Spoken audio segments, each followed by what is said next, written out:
Save the best for last. 7, 6, 5, 4, 3, 2, 1. You'll never have the sacred stone. Oh, this you crazy mother.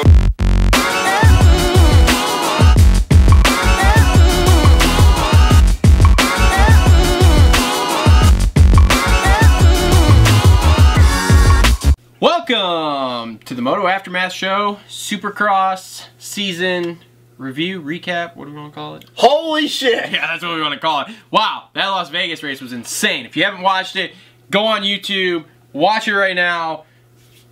I hope they've already watched it. I hope so too, but if you haven't, watch it because it was nuts. It was insane. If you don't believe us, go back. You can follow us on Facebook at Moto Aftermath Show. We live streamed after Travis fell out of his chair. After the first like 2 corners of the 250 race, we decided, well, we probably should live stream this because this is insane, and it was all night. So again, Facebook at Moto Aftermath Show. We'll be doing live practice updates. Every week during the Nationals, immediately following practice on there. We'll give our thoughts on how practice went, and who knows what other kind of cool stuff we'll post on there, but yeah.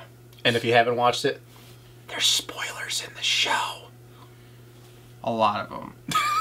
But anywho, let's just really quick here before we get into the 250s, let's touch base on the track. Go. Typical Vegas. Typical Vegas. Dry. A lot more windy than in past years. Obviously, everybody knows being out in the desert that wind is a factor at this time of the year. And it was windy. They did their best to... well, yeah, it was causing a lot of technical difficulties with the show. Yeah, it was. They did their best to try to keep the moisture in the track during the day. I mean, honestly, there wasn't really too many, other than the rhythm section going out of the stadium where everybody was kind of going single, triple, or single, double, 3-3 quad.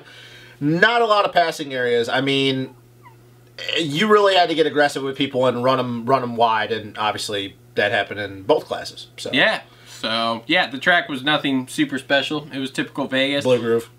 The whoops especially. You could see the blue groove on the whoops. But other than that, nothing special. Wild, crazy. Nope. So let's get into this.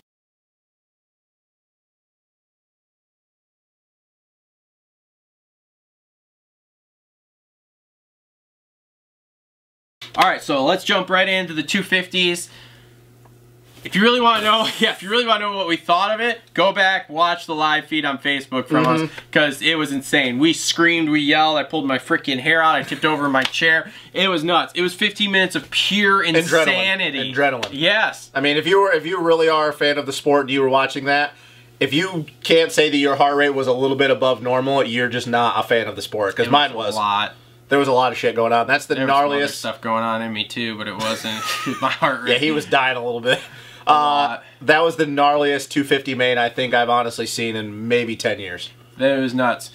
So, I mean, we had 3 dudes all separated by what, 2 points? Yeah. Or a point? 3 points, but it was really only 1 point. Yeah, 3 dudes separated by 3 points. Then, with all the craziness that happens in the beginning, with the first turn crash and stuff, you've got Adam C. and Cirillo out front running away, and we're doing the math in our head before they even put on the TV going, he could win by like... a point or 2. Yeah. And he has no idea what's happening. Yep. No idea whatsoever. It was nuts. We were cheering for him, then we thought, oh crap, and my phrase came to mind multiple times. Savachi syndrome. Oh, he rode like shit. He had Stamp it, He had the folks. gnarliest meltdown, but like we talked about after the race was over, and it's a whole lot of coulda, woulda, shoulda. Had Jordan Smith not gone down in the speed single, this would be a different conversation we'd be having this morning. Yep. Because Jordan was going to... once again, obviously you got to make it through the main, but had Jordan not gone down and he just finished where he finished, he'd be your 250 East champion right now. Exactly. So but gnarly wreck on his part. Fastest part of the track went down on the speed single. I hope it doesn't put him out for the first few Nationals, because that looked like a broken collarbone. Looked gnarly. So. Gnarly. You had Savachi, like I said, coined the Savachi syndrome there. Yep. Does what he needs to do, gets a start, he's out front, and washes the front on a single. Yep. Are you kidding me? I would never give that guy a 450 ride. Never. Not unless he wins like 6 titles back to back to back. I wouldn't. You can't honestly tell me that you would look at that guy right now and be like, yeah, I think I should give him a 450 ride. I mean... for what? I don't want to get off topic, but Justin Bogle and Dean Wilson have titles, so... or 450 rides, and they have a title too, don't they? Well, doesn't matter. They haven't done anything since they've been on a 450. Look, But that's a different conversation. I'm gonna say let's not get too far into that. But I mean, how dumb do you want to sound today? Because no, I'm not sounding dumb. I'm just telling how it is. Because last week, what were we arguing about last week? There was a few things with the 250s. Oh, you're talking about what was going to happen in the East-West shootout? Yeah. Oh, with Osborne? Yeah. Okay, let's be honest though. He got it gifted to him last night. I don't care. Did he win?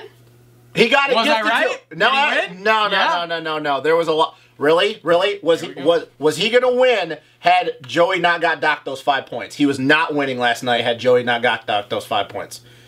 So I can't tell you that I'm like, oh, okay, you know, yeah, Zacho won the championship. I'm not going to be one of those people that like, Zacho's not my champion. Zacho is a champion. But you also can't sit there and tell me that he didn't get lucky last night. Oh, he got very lucky. So that's the same thing. He got very lucky and he made his own luck at the end. Zacho won the championship. Mad props to him. I'm not a Zacho fan, but he's been in it for a long time. He's worked his ass off. He's a hard worker. He's a good dude.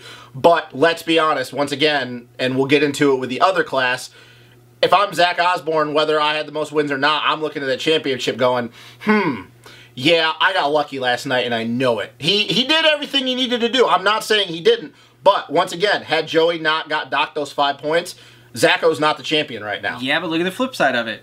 Down in the first corner, literally came from 21st to, what, he finished 7th or something? 7th or 8th. Oh, once again, I'm not making any excuses for Joey. I told you last night, and we'll get on to about the last lap pass, he was an idiot. The biggest, one of the gnarliest meltdowns I've ever seen.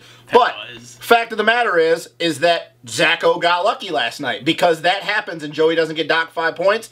Joey's a champion right now. And same thing if Jordan doesn't go down. Once again, you can talk about got to make it through the main, but Jordan doesn't go down. Jordan's a champion right now. So yes, Zacho's a champion. He deserved it. He was without a doubt not 100%, but the fastest dude on the East. There was some questionable times where, you know, you could say other guys were, but yeah, he won the championship. He did.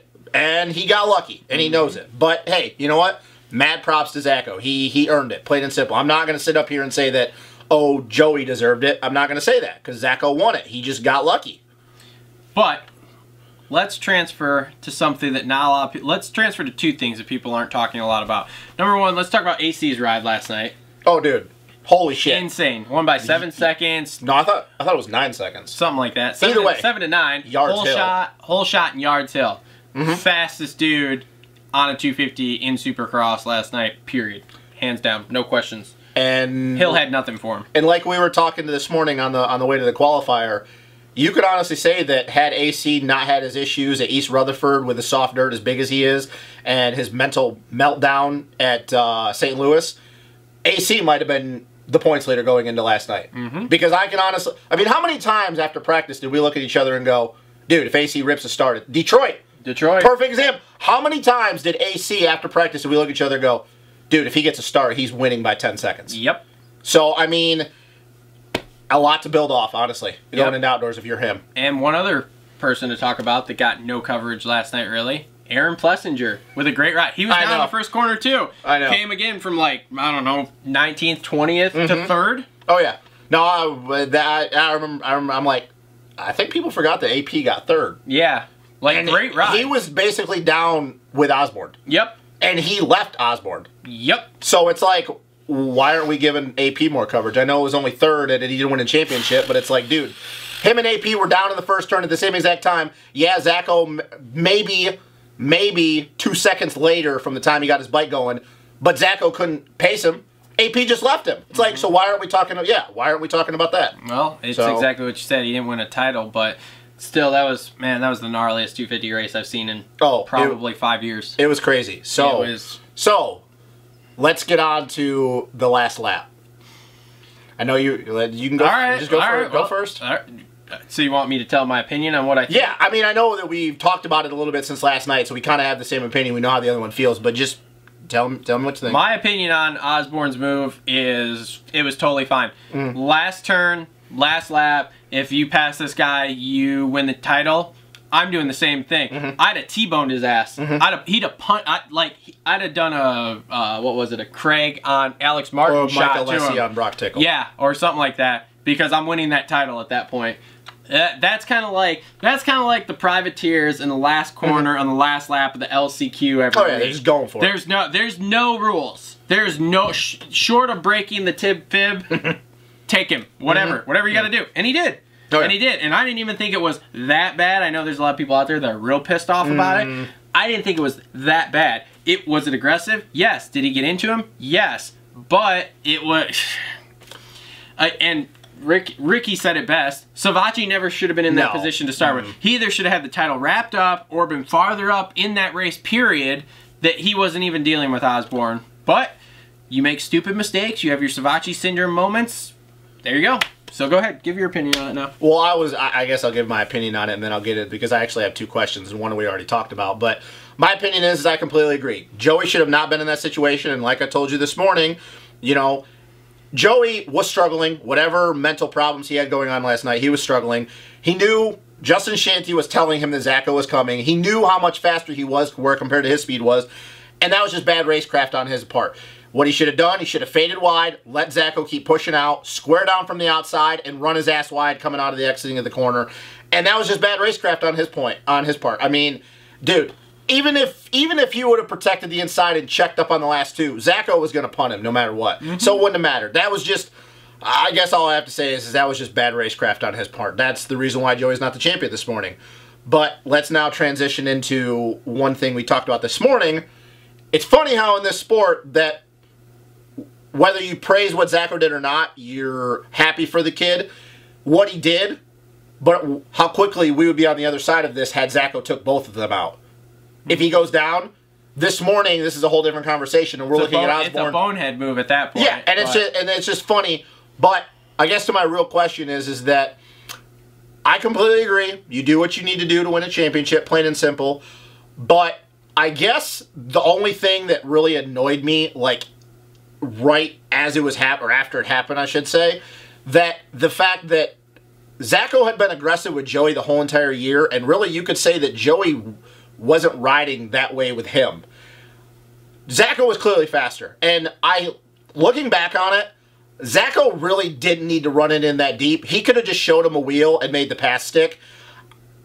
I don't disagree with it, but I also kind of look back on it and it's like, dude, you know, you did what you had to do, and I know it's the heat of the moment, but I don't think you really needed to take him out like that. I guess I feel that it was a little bit too aggressive, considering Joey hadn't done that to him all year long. All right, but let's say this. So you have that corner as a left-hander, then you shoot down the start straight backwards through that little dog leg thing, right-hander. Yep. So let's say he doesn't take him out. Yep. He just moves him up. Yep. He doesn't go over the backside of the berm. He doesn't, you know, stop or anything. He just keeps rolling through the corner. They come out side by side. Drag race down there. At that point, Savachi's got the inside. So then you go into the last corner, the literal last corner before the finish line, and he's got the inside on you, and you lose. Well, that's once again. Then again, here we're sitting here going, well, why didn't he just slam him? Should have just slammed him and fucking made his I guess point, I just look at it because I don't think Joey, if that was reverse roll, would have taken Zacho out. I think he would have just ran him wide. And the reason why I say that is because there was plenty of times this year that when Zacho got around Joey, Joey had a chance to punt him, and he never did.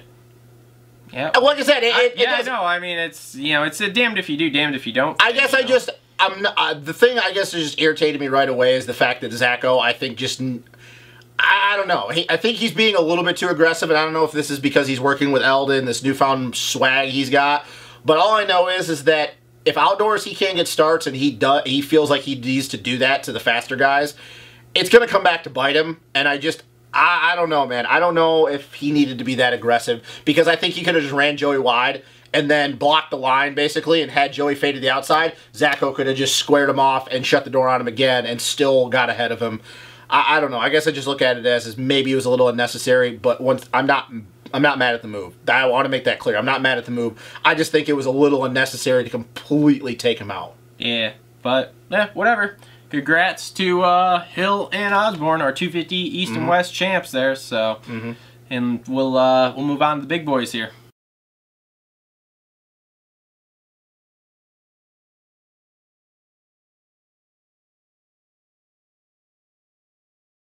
All right, so let's move on to the 450s. Let me start by saying Dungey did exactly what Dungey needed to do last night. And he actually, in my opinion, looked the best he has since he won in, was it Anaheim too? Atlanta was the last time he truly won. But yes, Anaheim 2 was when Kenny got hurt. Yes, that was the last time I saw him ride the way he rode yesterday. After that, I haven't seen it. Even in Atlanta where he won, he didn't ride that way. But he did ride well yesterday. Yesterday was, in my opinion, a championship ride because of the way he stepped his game up. That's just my opinion, though. I'm still not happy about it. But go ahead, your thoughts. I know you're bundled up here. I disagree with you. I know that we've had quite a few conversations this morning before we decided to do this and stuff.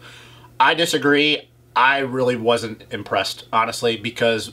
You didn't think he rode well last night? No, I really don't. Really? Because had Anderson not did what he did, Dungey wouldn't have got even... He wasn't even been pacing... Ando let Dunge by, and he even said it on the podium. He's like, dude, I just wanted them to let them do their thing. Yeah. I didn't want to get in the way with it. Dungey was not the second fastest guy last night. And I'll even throw some stats to it, and I don't remember the dude's name that always blows us up, talks about, you know, sitting on Tomac's ass. But, hey, go back and look at those lap times. This will tell you how much faster Eli was. 1:11, Dungey, 1:14 on the last lap. Eli was laying up the whole entire race. Dungey would have had nothing for him had Eli actually would just went out and won and wouldn't have done what he did. I wasn't that impressed. It really... I don't know. I get what you're saying, but, dude, we even said it. I mean, Eli was going through the motions. Dungey was doing everything he could to pace Eli, and it still wasn't enough. Yeah, I mean, the thing is that Eli is the fastest guy. Like, that's hands down, no questions asked. And last night he did exactly what we thought he was going to do, which was he was going to come out and make a statement. Now, he made his statement a little different way than we thought. He didn't go out and win by 30 seconds like he could have, and realistically could have, because we all know now after watching, and if you haven't seen the press conference, go watch the press conference.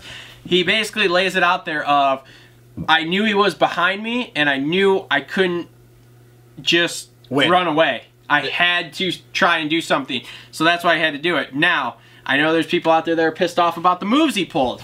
Whatever. But I don't think it was that bad. If you look at where he ran Dungey high, the first time it was going up to the triple, where there were no tough blocks, mind you, because if it's me and I'm in that hunt for a title and I have that mindset to do that of, hey, I'm going to lay up and get him close to me and try and get everybody bunched up so that way he makes a mistake and falters backwards, and if that doesn't work, then I'm going to run him high. I'm running him high into a tough block, and he's going down. That's all there is to it. That's all there, that plain and simple, that's it. Dude, I'd have ran him right in the mechanics area.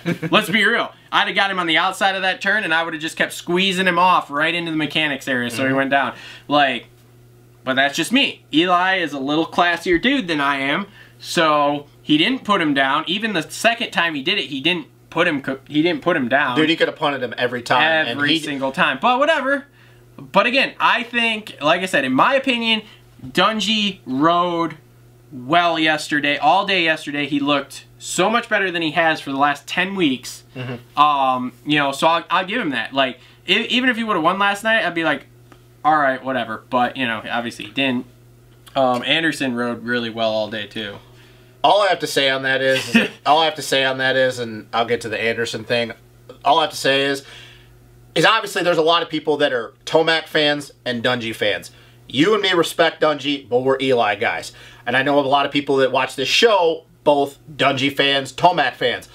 All I have to say, if you had an issue with what happened last night, but you didn't have an issue with what Zacho did to Savatgy, you really need to look yourself in the mirror and ask you, am I really only upset because it's Ryan Dungey?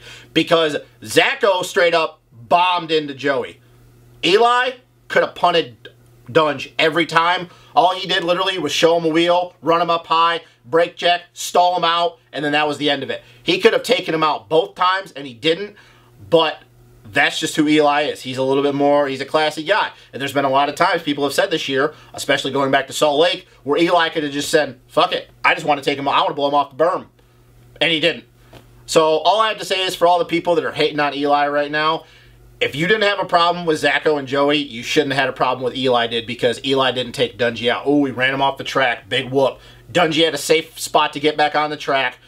Got ahead of Eli for a split second, and Eli went back around him. So I don't want to hear everybody, oh, Eli did this, he did that, and I hate Eli now. Like, dude, what would you have done? Same fucking thing.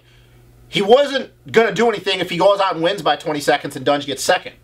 He wasn't going to, nothing was going to happen. So it blows my mind that he was that conscious of what was going on to be able to do that. Because, like, I would never, let's face it, there's not enough running through up here to be able to think that fast while I'm riding my dirt bike, period. Yeah. Like, I would have gone out, won by 30 seconds, and Dungey would have got second on me, and I'd have been like, oh, all right, that's cool, that's how it goes. Not like, oh, like, if I slow up.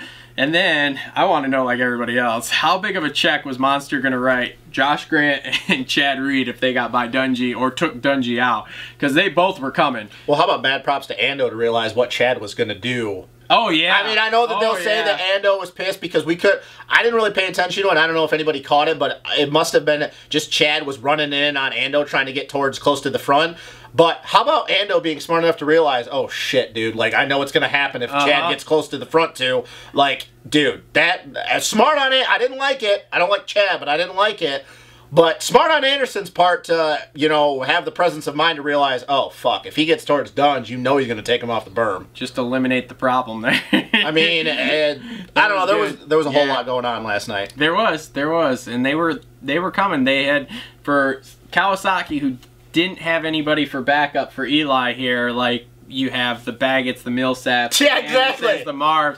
All of a sudden, man, you have nobody. Chad Reed and what's his JG. JG coming for you to help you, and frickin' Marv struggles, Davey struggles. Baggett went down. Baggett goes down. Dino can't close the gap. I mean, Dino's not anywhere close up there. How funny, and we even talked about it for a split second, how funny has been that the last 10 rounds, besides Eli and JG, you know, kind of being reborn and doing good at Salt Lake, that half the top 10 has been a KTM or a Husky. And the one race that KTM and Husky needed somebody to be there, the only guy that stepped up was Jason Anderson. Yep, the one race they needed everybody up at the front, and they couldn't do it. Well, let's play a hypothetical, and I know there's not really much to say on it, but I just want to get your take because I haven't asked you this. Think if Jason Anderson doesn't get a start last night, and it's Josh Grant, Chad Reed, Dunge, and Eli. Oh yeah, well then we're having. Do you think we're having a different conversation this morning? Totally different conversations. Do you think Chad just blows him off the berm? I don't know that Chad blows him off the berm, but the way Chad rode yesterday, because I'd heard through some publication, I think Jason Thomas said on one of the Pulp shows, that he had dinner with him on Thursday or something, and he felt super confident. He was super ready, and he looked like it last night. So I don't know that he blows him off the berm, but do we have a repeat of, what was it, Atlanta? Or no? It was St. Louis. St. Louis. Do we have a repeat of St. Louis where he gets up there and gets in front of him and slows his pace down, and Eli goes, okay, cool, and starts running away, and next thing, Chad pushes Dunge back to 5th, 6th, 7th place because he slows him up so much? I mean, I just look at it, mad props to Dunge, you know. Because at that point, what are they going to do? They can't give him a fine or anything. No, he's just in front of him, not riding fast. Like, I just didn't think about it until now, though, how crazy that would have been had Anderson not gotten a good start. And it literally is Chad, Dunge, JG, and Eli. Like, no matter what, I don't care. I don't care what had happened leading up to where they would finish. But I'm telling you right now, we are having a different conversation this morning if those are the first 4. If those are the top 4 right now, we are having a different conversation. Because Chad doesn't blow him off the berm, JG will. Yeah. Plain and simple. JG would have no qualms about it. I gotta say, at one point, one of those two are, and either Monster or Cowie is writing a big check to them. So, it's crazy. And, you know, I don't want to say lucky because that's just not what happened last night. But I will say that KTM and Husky got a little bit given to them in the fact that they at least had somebody up there because they've had, like I said, a bunch of buffers the last 5 or 6 rounds. Well, look at last round. Look at New York. Top 5 are all KTMs and 1 Husky. It's just crazy, though, that the one night that they needed somebody like Marv or Davey or Baggett, in all fairness to Blake, he was riding good at the beginning of the main, went down, whatever. Yeah. But it's crazy how the one race more than anything, even if it was only 9 points, even if it was 9 points, one dude steps up. And everybody else just happened to have a bad race. It's just crazy how that turned out that way. Yep. But, yeah, congrats to Dunge. That was good. Good for him. Yep. So now he's a 3-time champ. He still hasn't announced his retirement, but we're all expecting it to be coming at some point. As I heard the other day, where's Dungy building his new house? Minnesota. That's your answer right there. Not Florida. That's your answer right there. Minnesota. So for anybody who's questioning it and thinks, oh no, he'll be back, look at where he's building his new house. All right, so anything else for the 450s from you? We didn't really see anything else. All we watched were the top 5 all night, so I have a hard time commenting when I didn't see it. I really don't. The broadcast was working. Yeah, I really don't have a. I mean, other than just, I can't believe how small Marv came up last night. Not that it really meant anything to him, but he had to have a virus going on or something because, dude, he looked like complete shit. Yeah, he did. But other than that, I mean, everybody kind of finished where we thought they would finish. So, all right, that's the 450s there.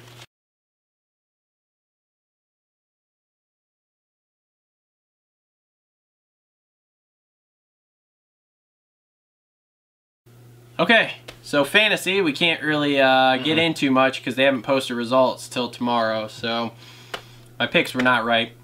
Shocker. I had the wild card and Dungy in 4th right. And I had everybody but Marv in the top 5. Yep. So, anywho, I don't know.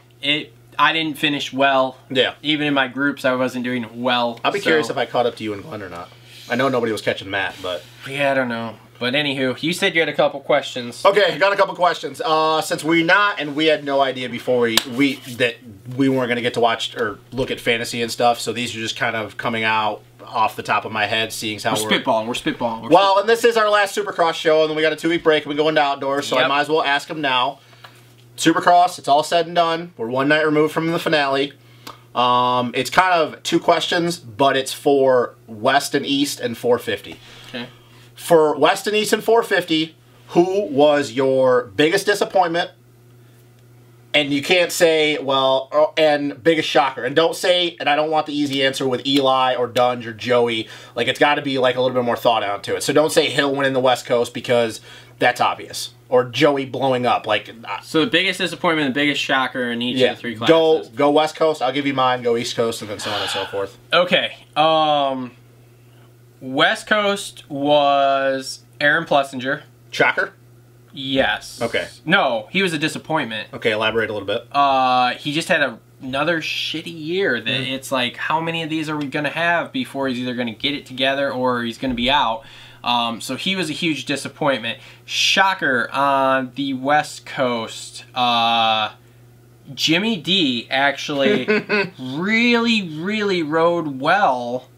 They won a heat race last night. Yeah, I mean, it's amazing to see how much he's progressed in the last year. Because, I mean, last year he was doing okay. He was getting in the top 5. Now this year he's been steadily in the top 5 and knocking on podium doors. I mean, it's a shocker. It's impressive, you know, because he's been around for a while, so he's not new.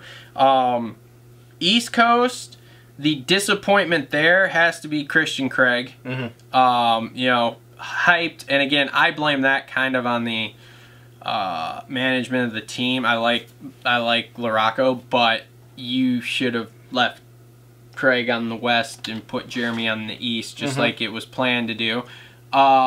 Biggest surprise or shocker.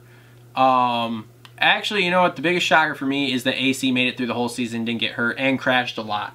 Okay. Because as much as he crashed and as many gnarly crashes I watched him have in practice, he should have, something should have been fucked up. But he managed. So let's go into 450s. Biggest disappointment of the season in the 450s. Jason Anderson. Okay. You know, huge disappointment. She won, what, 2-3 races last year? Yep. Won 1 this year, and it was the finale. And it was luck. Yeah, I kind of lucked into it, so... Okay. Shocker. I think it's a toss-up between Baggett and Millsaps. Okay. Because they both had good years. Like Baggett, not the results didn't show, but his riding was super good most of the time. And Davey, like a guy that old, who sees Davey battling for podiums every single week the second half. And didn't we have this conversation in our pre-show? We did have this conversation. I'm not beating my chest or anything, but it's just funny that we actually had that conversation. You beat your chest on that. I'm gonna beat my chest on Zach Osborne with the title. What's up? Whatever. So anyway, all right. So you want to answer the questions then? Yeah, sure. West Coast, biggest disappointment, and I know you'll probably say why. It's got to be Jeremy Martin. It's really got to be Jeremy Martin as the biggest disappointment, because year after year, he just continues to come up small in Supercross. He's on a bike, better for him than the Yamaha, the shorter base chassis. He's in with a new group. There's not a lot of conflict and stuff. I know that, you know, why would that be a shocker? But, I mean, dude, if you just watch him every year in his testing videos, he just looks so good, and then he just comes up small. And for me, that's probably the biggest disappointment. Biggest shocker, and I don't know if you could call it a shocker on the disappointment side, but biggest shocker, how terrible Osborne-Forkner looked.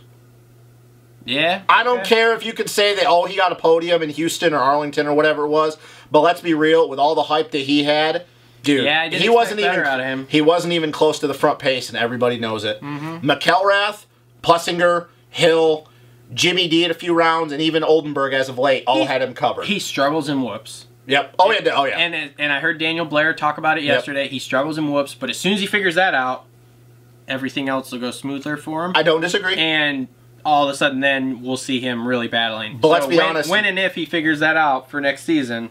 But let's be honest, though. You put him in the East Coast, and he doesn't even get top 5 in points. Yep. So I guess you could say that my biggest shocker is just how hard of a transition he had to Supercross. Yep. East Coast, biggest disappointment, I would probably have to agree with the Christian Craig thing. I agree with everything you said. I don't really, there's not much else I can elaborate on that. Nope. Because that's got to be the biggest disappointment because of just how much momentum he had last year and just how good of a Supercross guy he is. Biggest shocker to me, though, was Dylan Ferrandis. Yeah. I know that he didn't win anything, but he got 2 podiums, and we sat up on our preview show and said we would have been surprised if he even got a couple top 5s. Yep. I know that his stamina, he needs to work on calming himself down and not getting his heart rate high, but dude, I don't know. I didn't think he was going to be even close to that speed, to be honest. I didn't either. I really didn't think so. No, you're good. You're on point on that. Yeah, Ferrandis, it was impressive. And now we're going into outdoors. So, yeah. Yeah, so we'll see. And 450s, biggest disappointment, I don't want to copy you for the second straight time because Anderson was my pick. Biggest disappointment, man, let me come back to that for a second. Biggest shocker, I honestly got to say Marvin Musquin. Really? I know that we had all this hype on him. He should have won one last year. But I'm here to tell you, now once again, unforeseen things on the Kenny situation. But I didn't see Marvin winning as many races this year. I did not have that. I know that you picked him at the beginning of the season for, I think it was 1 or 2. I had him for 1. But I didn't think he would clear and outright have the speed to win the way he did. So that was kind of a shocker for me. I know that people are probably going to say, well, why, you know. It wasn't shocked that he was up there and got 3rd in the points. It was a shocker that he won, and as convincingly as he won. And my biggest disappointment, and I know that you could say he got hurt, it'd probably have to be Cooper Webb. And I know that we could say that he was off for a few rounds, and was he really focusing on Supercross, coming into outdoors? But still, I mean, it took him a long time to get that bike, that chassis dialed in for Supercross, and I just didn't think he was going to start that slow. Now, he doesn't get hurt in Minneapolis, or no, was it Minneapolis or Toronto? I think it was Minneapolis, right? Yeah, Minneapolis. Maybe we're having a different conversation right now. Maybe he does get a win or 2 before that, and because he kept getting that momentum, because he was doing good. But let's be honest, a lot of people and a lot of very high people in the industry pegged Cooper for at least 2 wins. And I don't know, man. I don't know about you, but it's kind of a disappointment to me. So yeah, I mean, it's been a crazy season. It has, but it's been good. It's probably one of the best. Well, since I've gotten back in the last 3-4 years here, it's been the best season I've seen so far. So I guess to round it out, do you see anybody really carrying their momentum from last night into outdoors? Eli. I mean, oh my God! But we all knew that was coming. Yeah, I don't know, guys. It's crazy the Supercross is over with and stuff, but yeah, maybe. Okay, one guy in the 250s. Can you guess who I'm thinking? Well, I would have said AC, but I really don't know. Jimmy Dakotas, if he gets that outdoor ride. I hope he does, because he's been testing. I hope he does too. And if he does, I think he carries that momentum outdoors and does well outdoors too. All I know is that if He's got confidence. If you're anybody but an Eli Tomac fan right now, are you, and I know we're going to get blown up for this, but if you're anybody but Eli Tomac fan, like a Dungy fan, a Baggett fan, a Cooper Webb, are you really going into outdoors confident that it's going to be an interesting season for you? If you're a fan other than Eli Tomac? In all honesty, I know we joke around, but I'm being serious. If you're anybody...